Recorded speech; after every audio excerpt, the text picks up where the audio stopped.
A ciência ainda não possui uma causa muito bem definida para explicar a esquizofrenia. O que se sabe é que alguns fatores, eles são agravantes ou eles predispõem o paciente a apresentar um maior risco de desenvolver essa doença. Filhos de pais portadores de esquizofrenia apresentam um risco elevado de apresentar essa doença. Outro fator é a presença de algumas doenças da mãe durante a gestação e que acometem o sistema nervoso da criança, e essa criança no futuro pode desenvolver também a esquizofrenia. Mas se existe um fator que está realmente comprovado que tem relação com o desenvolvimento de quadros de esquizofrenia e psicose, é o uso de algumas substâncias.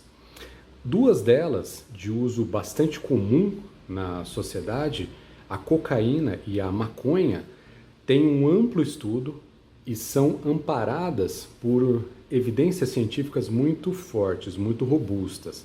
A maconha, por exemplo, apresenta, numa comparação entre um grupo de pacientes que fazem uso sistemático da maconha diariamente e um outro grupo de pacientes que não fazem o uso da cannabis, 6 vezes mais risco de desenvolver a esquizofrenia nesses pacientes.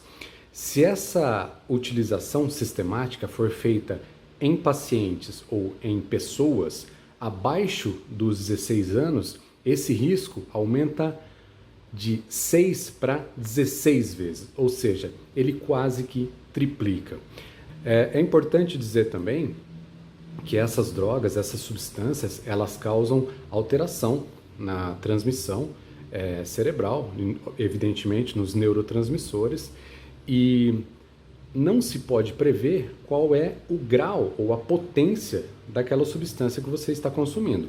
Os estudos mostram também que quanto maior o teor de THC, por exemplo, na maconha, maior o nível de comprometimento daqueles pacientes e maior a possibilidade deles desenvolverem a psicose e, posteriormente, o quadro de esquizofrenia. É importante também ressaltar que os fatores, eles são somatórios. Então, aqueles pacientes que têm um fator predisponente já conhecido, por exemplo, um pai que é portador de esquizofrenia, se ele fizer a utilização da cannabis, esses fatores eles vão se somar e o risco ele ainda se tornará maior, ou seja, o paciente terá um risco aumentado de desenvolver psicose ou esquizofrenia. Portanto, em relação à causa da esquizofrenia, há fatores predisponentes, há fatores que levam o paciente a apresentar um maior risco de desenvolvimento dessa doença, porém, o que está comprovado por estudos é que as substâncias químicas, cannabis, maconha e a cocaína, de uso recreativo bastante difundido em nossa sociedade, aumentam o risco consideravelmente para essa doença.